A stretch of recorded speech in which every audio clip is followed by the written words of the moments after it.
जोर से गड़गड़ाहट से दादा का स्वागत सम्मान अभिनंदन करेंगे आदरणीय गजानन भाई ब्राह्मणे जी।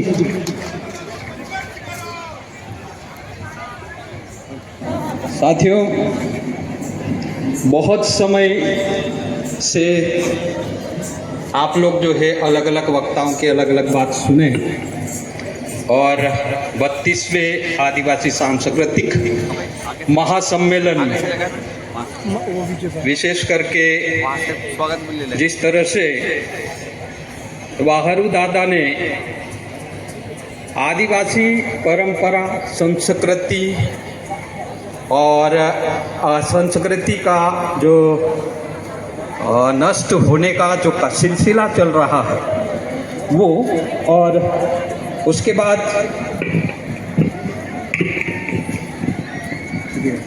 उसके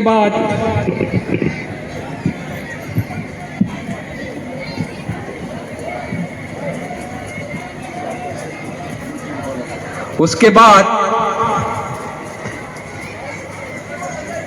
भंवर दादा ने उनकी बात को आगे बढ़ाते हुए अपनी बात को रखा, तो मैं भी उसी परंपरा और रूढ़ी को आगे बढ़ाते हुए अपनी बात को रखना चाहूंगा। साथियों, आदिवासी सांस्कृतिक महासम्मेलन का 32वां कार्यक्रम है। अभी तक हम लोग जो है किस तरह से आदिवासी संस्कृति नष्ट हो रही है और आदिवासी संस्कृति, परंपरा और रूढ़ी को कौन कौन नष्ट कर रहे हैं, इसके ऊपर बात हम लोग कर रहे थे। तो मैं उसी को आगे बढ़ाते हुए अपनी बात को रख रहा था कि जिस प्रकार से हम लोग मध्य प्रदेश में आंदोलन कर रहे हैं, रूढ़ी प्रथा, संविधान और कानून तीनों को जोड़ते हुए कैसे हमारी परंपरा और रूढ़ी को सुरक्षा करना और उसको बचा के दूसरा जो आक्रमण है, दूसरे जो कानून कायदे, दूसरे की जो संस्कृति, दूसरे के जो देवी देवताओं को हमारे ऊपर थोपा जाता है, हम उसका विरोध कैसे कर रहे हैं। मध्य प्रदेश की सरकार आदिवासी कल्याण विभाग के पैसे को लेकर आदिवासी का मन देव को मूर्ति लगाकर उसको कहा कि ये अंतर्राष्ट्रीय इंद्र देव की मूर्ति है।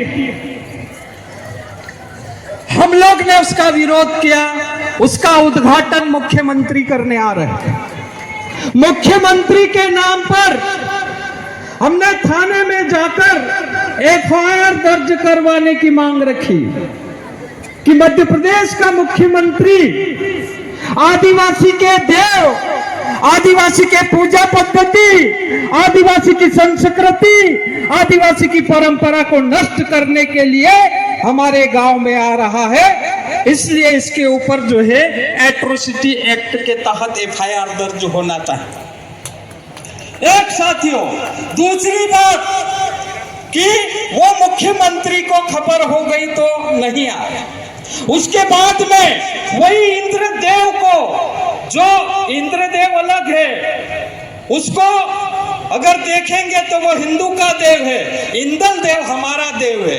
इंद्रदेव का चरित्र क्या है हमको नहीं मालूम, लेकिन हमारा इंद्र भगवान चरित्रवान है, पवित्र है। उसकी पूजा पद्धति कैसे होती आप सब लोग जानते हैं, लेकिन वहां पर पंडितों को लगाकर पूजा पद्धति करना और उस मूर्ति में जान देने के लिए हमारे देश के प्रधानमंत्री माननीय नरेंद्र मोदी जी आ रहे थे।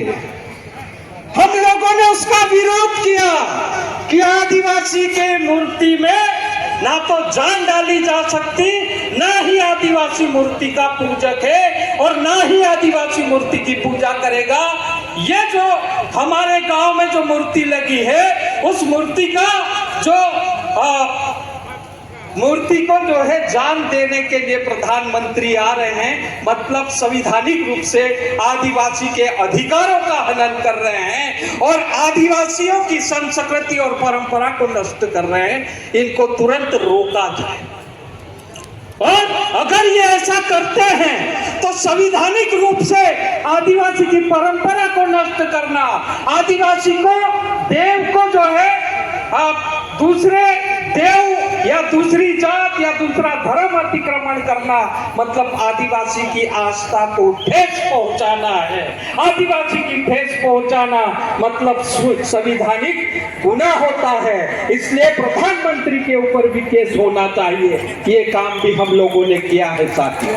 दूसरी बात साथियों, अगर हम बात कर रहे थे यहाँ पर पैसा एक्ट की, रूढ़ी प्रथा की, और उसमें जो है परंपरा, जिस प्रकार से जो परंपरा है वो परंपरा में हम लोगों ने कहा कि जिस प्रकार से हमारी परंपरा है, हमारी पूजा विधि है, वो पूजा विधि के साथ में हमारी शादी होती। एक लड़की ने एक लड़के से शादी कर लिया, एक लड़के से शादी करने के बाद में वहां पर जो है उसके पिताजी ने थाने में जाकर एफआईआर दर्ज कर दी कि नाबालिग लड़की के साथ में उनने शादी कर ली। तो हमने कहा कि नाबालिग लड़की के साथ में शादी करना मतलब वो अपराध है, लेकिन हिंदू विवाह एक्ट के तहत वो अपराध है। आदिवासियों के लिए अभी तक कोई कानून नहीं बना, तो आदिवासियों के लिए विवाह का कानून नहीं है। इसलिए जो है आदिवासियों को शादी करने का अपना एक परंपरा है, वो शादी करने की उम्र उसकी तय नहीं होती। आदिवासी की उम्र कोई भी शादी करने की कानून में नहीं लिखा है, और अभी आदिवासी की शादी का कानून नहीं बना है। इसलिए हमने कहा कि आदिवासी की परंपरा के अनुसार शादी किया जाना वो गैर कानूनी नहीं है। हमारी परंपरा के अनुसार हम कानून के तहत जो है शादी कर रहे हैं, क्योंकि भारत के संविधान में कानूनी रूप से जिस प्रकार से आदिवासियों को विवाद निपटाने का अधिकार है, आदिवासियों को वहां कानून में अपनी परंपरा के अनुसार शादी करने का अधिकार है, लेकिन वो शादी किया है और शादी के बाद में अगर वो लड़का लड़की को पसंद नहीं है तो वास्तव में दोनों जो है अलग अलग हो जाते हैं। तो जिस प्रकार से आदिवासियों ने शादी करने की जो रीति है, परंपरा है, लेकिन दूसरे तरफ पेशा कानून के तहत परंपरागत विवाद निपटाने का भी अधिकार उनको मिला। तो परंपरागत वो शादी हमारे गांव के लोग करते हैं, हमारे गांव के लोग विवाद निपटाएंगे, तो आपने हमारे गांव के इस व्यक्ति के ऊपर किस प्रकार से जो है एफआईआर दर्ज करी, उसको लेकर जो है वहां पर हमारे गांव का रूढ़िगत मुखियाओं ने पुलिस को नोटिस भेजा कि क्यों ना आपके ऊपर ऐसी ऐसी कार्रवाई की जाए, क्योंकि जो है यहाँ पर जो है हमारी रूढ़ी प्रथा अनुसार जो है कार्रवाई हम लोग कर रहे हैं। इसलिए आप जो है हमारे गांव की रूढ़ी प्रथा में इसी तारीख को हाजिर होकर स्पष्टीकरण दे, अन्यथा आपके ऊपर हमारी रूढ़िगत संस्था कार्रवाई करने के लिए मजबूर होगी। उसके बाद में पुलिस ने कानून को देखा, कानून के तहत पुलिस को जो है उस लड़के और लड़की को गिरफ्तार करने की जिम्मेदारी नहीं है, लेकिन जो है वो नोटिस जो रूढ़िगत संस्थाओं ने नोटिस दिया, उस नोटिस का जवाब जो है पुलिस ने नहीं दिया।